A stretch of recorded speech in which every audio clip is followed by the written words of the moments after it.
കഴിഞ്ഞ ദിവസം നമ്മൾ സോഷ്യൽ മീഡിയയിലൊക്കെ ഒരു വാർത്ത കണ്ടു.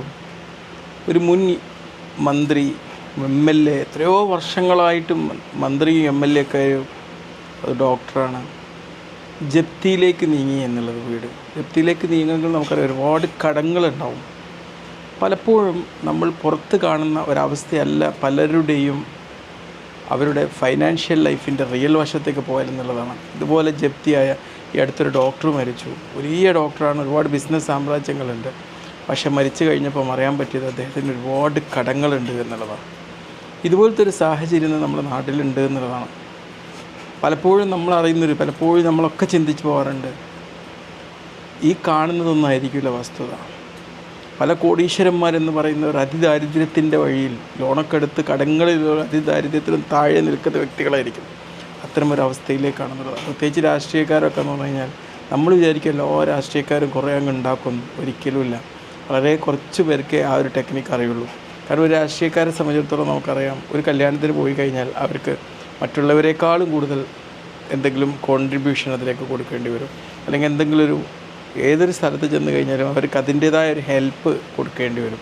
അതൊക്കെ അവരെ കയ്യിൽ നിന്നാണ് എടുത്ത് കൊടുക്കേണ്ടത്. അവസാനം അതൊന്നും കൊടുക്കാതിരിക്കാനും അവർക്ക് പറ്റില്ല. കാരണം അതിൻ്റെ ഒരു ബന്ധം അതാണ്.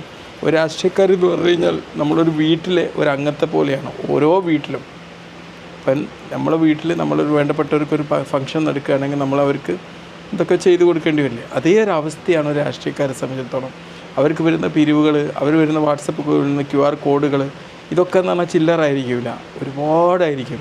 കാരണം അവരൊരു വിശാലമായ ലോകത്തെ ഒരു രക്ഷാകർത്താക്കളാണ്. മനസ്സിലായില്ലേ?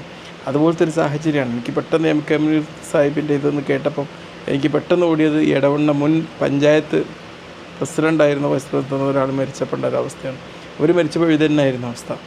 എന്താണ്? ഒരുപാട് കടങ്ങളായിരുന്നു. അവസാനം ഇവിടുത്തെ MLA ആണ് അത് ആൾക്കാരിന് തിരിച്ചിട്ട് അത് സോൾവ് ആക്കിയത്. കാരണം എന്താ MLA മാത്രമാണെന്ന് അറിയില്ല, ഇനി എന്താണ് എങ്ങനെയാണെന്നൊന്നും എനിക്കറിയില്ല. അങ്ങനെയൊക്കെയാണ് എനിക്ക് കേൾക്കാൻ പറ്റിയത്. ഒരു വസ്തുത എന്താണെന്ന് എനിക്കറിയില്ല. എനിക്ക് രാഷ്ട്രീയം പറയാൻ ഇഷ്ടപ്പെടുന്നില്ല. ഓക്കെ, അപ്പോൾ ഇതുപോലത്തെ ഒരു അവസ്ഥയാണ്. നമ്മൾ ആൾക്കാർക്ക് ഇനി ഇതിന് വേണ്ടിയിട്ട് എന്താ ചെയ്യേണ്ടതെന്നറിയോ? നമ്മുടെ നാട്ടിൽ നിലനിൽക്കുന്ന ഒരുപാട് അനാവശ്യ ചിലവുകളുണ്ട്, മറ്റുള്ളവർക്ക് ബാധ്യതയാവുന്ന ചിലവുകളുണ്ട്. പലപ്പോഴും കഴിഞ്ഞ ദിവസം ഒരാൾ പറയണ്ടായി, പള്ളിക്കൊന്നും പോകാൻ പറ്റില്ല, അവിടെ ചെന്നാൽ പിരിവാണ്. പള്ളിക്ക് ചെല്ലുന്നത് നമ്മളെന്തിനാ? ഒരു ആത്മീയ ശുദ്ധി വരുത്താൻ. ഒരിക്കലും ഒരാളോട് കമ്പൽ ചെയ്ത് പിരിവ് വാങ്ങുന്നൊരവസ്ഥ ഉണ്ടാവരുത്. അവർക്കിഷ്ടമുള്ളത് അവർ തന്നോട്ടെ. ഇങ്ങനെയൊക്കെ തരുന്നു എന്നുള്ളൊരു നിബന്ധന വെക്കാം. കമ്പൽ ചെയ്യുന്നൊരവസ്ഥ ഉണ്ടാകാൻ പാടില്ല. അത് ആൾക്കാരെ ആ ഒരു നല്ല അനുഗ്രഹീതമായിട്ടുള്ളൊരു സ്ഥലത്തേക്ക് വരുന്നതിന് മുമ്പ് തടയുന്നൊരവസ്ഥ ഉണ്ടാകാം.